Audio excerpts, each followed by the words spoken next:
Hello, my name is Andrew Gibson, and this is the Organizational Behavior News. Tonight, we're going to be interviewing Mr. Eric Gage, who is the Executive Director of the Veterans Community Project of Sioux Falls. We will also be doing a telephone interview with Mr. Andrew Gibson, who recently led a project for school to help raise socks for the homeless veterans for the Veterans Community Project of Sioux Falls. There'll be more right after this. Stand by as we contact Mr. Gibson. Mr. Gibson, who was involved with your sock drive project? Primarily, I was by myself on this project due to distance and time limitations. And what did this sock drive entail exactly? Getting this event ready entailed working with my HR department to determine when and where and for how long I could hold an event at work. And when did you operate this sock drive? I operated the sock drive from November 4th to the 23rd to wrap it up right before the Thanksgiving holiday.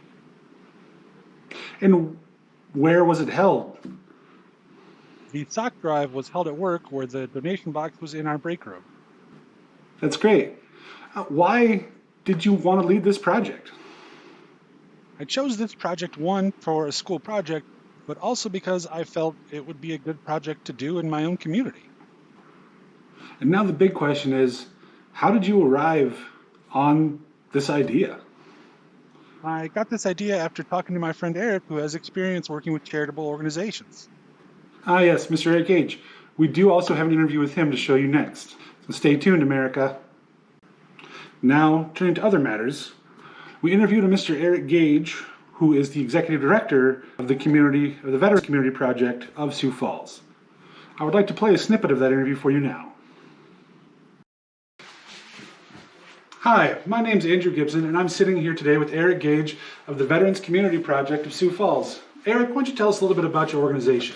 Sure thing. So Veterans Community Project started in Kansas City, Missouri, where a group of veterans, while volunteering, working with veterans who are experiencing some problems, realized that there was some issues with the system in their community. And the way they came up with to address this issue and the limits of it is to build a village of tiny houses that would house veterans who are experiencing homelessness. That's great. And why are socks so important? So as part of our program, we have outreach staff that go out into the community and volunteer and interact with those that are experiencing homelessness.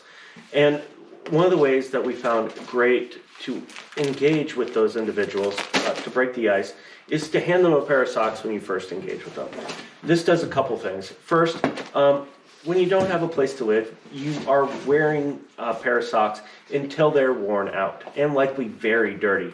And we all know that Lieutenant Dan and Forrest Gump said that you should always keep your feet clean and dry. And that wasn't just a line from a movie. That's very true. So our outreach staff hands out the pairs of socks, and it starts the engagement and gives them the opportunity to start engaging with these individuals and hopefully find folks that are a great fit for our program to help get them off the street. Well, that's great. It's great that something this good is going on locally. I'd like to thank you for taking the time to talk with me today. I appreciate it, Andrew. Thank you. Thank you. To conclude our broadcast tonight, I would like to say it's been great.